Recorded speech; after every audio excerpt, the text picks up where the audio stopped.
Hopes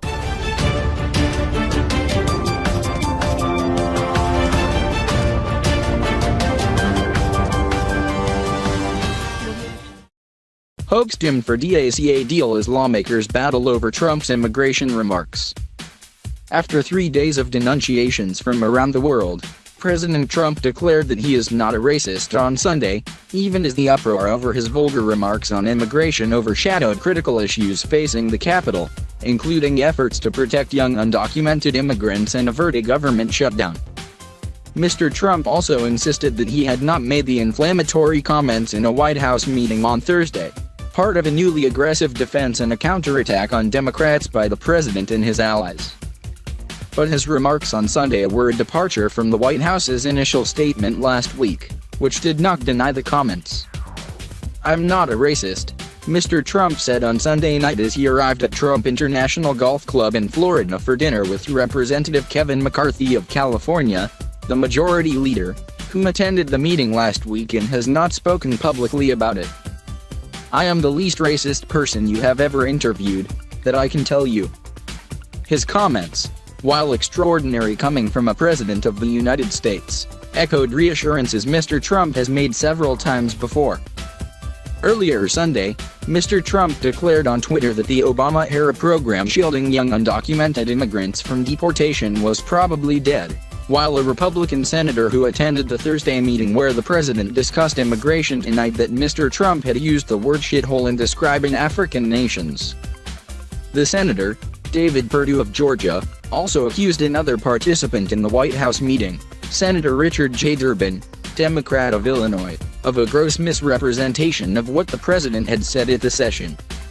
Mr. Perdue and another Republican senator at the meeting, Tom Cotton of Arkansas, had previously said they did not recall the president saying these comments specifically. But by Sunday, their recollections appeared to have sharpened, and Mr. Cotton joined Mr. Perdue in disputing Mr. Durbin's account. The two senators' latest assertions also seemed to conflict with the account of another Republican senator who was at the meeting, Lindsey Graham of South Carolina. Mr. Trump alluded to those two senators on Sunday night when asked about his immigration remarks. "Did you see what various senators in the room said about my comments?" the president asked. "They weren't made."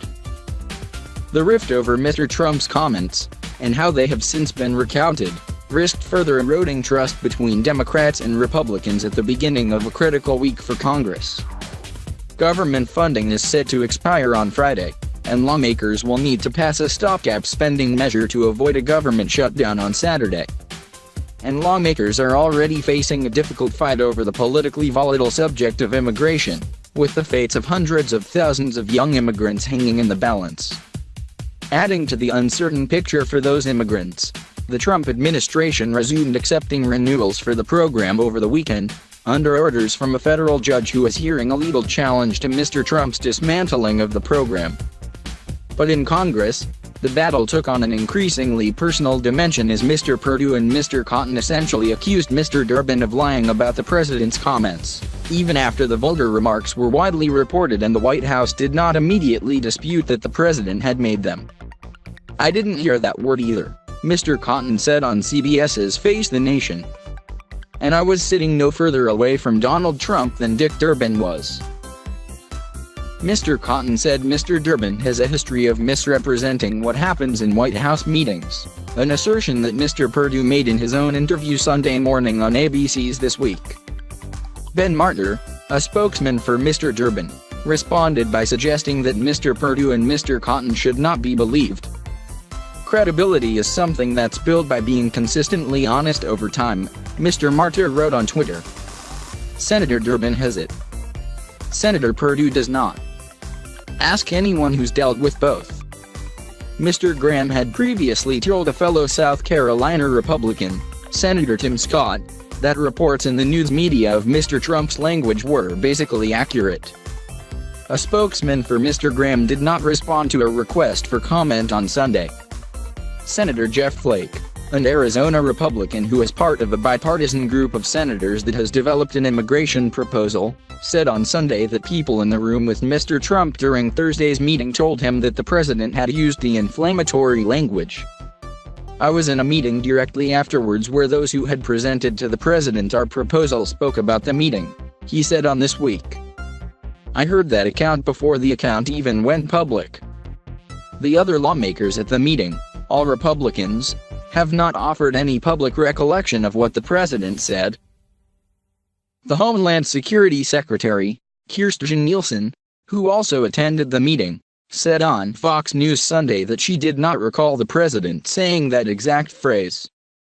Mr. Durbin had told reporters on Friday that Mr. Trump called African nations shitholes, which Mr. Durbin said was the exact word used by the president, not just once, but repeatedly. He called the president's comments hate-filled, vile and racist. At the meeting, Mr. Durbin said Mr. Trump also questioned whether the United States needed more Haitians. Mr. Graham is said to have admonished the president during the meeting, telling him that America is an idea, not a race. Mr. Trump has a notable style when it comes to professing that he does not harbor prejudice. In 2015, Mr. Trump declared in a television interview that he was probably the least racist person on earth. Last year, at a White House news conference, he insisted he was the least anti-Semitic person that you've ever seen in your entire life as well as the least racist person. The Obama-era program shields from deportation young immigrants who were brought to the United States illegally as children, known as Dreamers. Saying that President Barack Obama had exceeded his authority when he created the program, Mr. Trump moved to end it in September. He gave Congress 6 months to find a fix for the program, called Deferred Action for Childhood Arrivals, or DACA. Democrats have been pushing to secure a deal by Friday's government funding deadline that would protect Dreamers, hoping to capitalize on the leverage they have as a result of the deadline. Democratic votes will be needed to pass the stopgap spending measure in the Senate, where government funding measures require 60 votes, and Democratic votes might also be needed in the House. Republican leaders say they want to address DACA as well, but separately from funding the government. Compared with their Democratic counterparts, Republican leaders are operating on a longer time frame for taking action, given the 6-month window that Mr. Trump gave Congress. They also have to contend with internal divisions over immigration policy. The bipartisan group of senators, including Mr. Durbin and Mr. Graham, reached an agreement last week that would provide a path to citizenship for DACA recipients while also providing money for border security and making other changes to immigration policy. But Mr. Trump dismissed the proposal, calling it a big step backwards. And on Sunday, he offered a pessimistic take on Twitter, writing that DACA was probably dead and blaming Democrats. He kept up the finger pointing when he spoke to reporters on Sunday night. We're already willing and able to make a deal on DACA, but I don't think the Democrats want to make a deal, Mr. Trump said. And the folks from DACA should know the Democrats are the ones that aren't going to make a deal.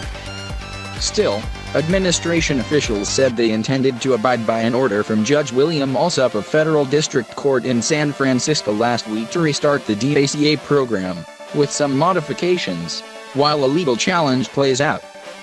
On Saturday, officials did just that by updating a government website to say that renewal requests were once again being accepted. But administration officials hope the judge's decision will be temporary. Officials said the president's lawyers are examining whether to appeal the order, which could lead to a ruling allowing the administration to shut the program down again. The administration could also choose to modify its legal reasoning to satisfy the judge's criticisms. Either way, immigrant rights activists are not counting on legal action to be the ultimate protection for the Dreamers. Several said they believe the only real solution for the hundreds of thousands of young immigrants is to convince Congress to act soon. The court ruling could lessen the pressure for that kind of action at least in the short term, since some young immigrants can once again renew their protected status for another 2 years. Lawyers and directors of community legal services spent Sunday preparing fact sheets and answering calls that have been flooding their offices. Most of the calls that Hassan Shafitullah, the director of the immigration unit of the Legal Aid Society of New York, said he has been receiving started with the burning questions: is this real? Can I file? The answer, for now, he said, is yes. but he is concerned for his clients about another turnabout in the courts. "It's just the emotional roller coaster that our clients are on," he said.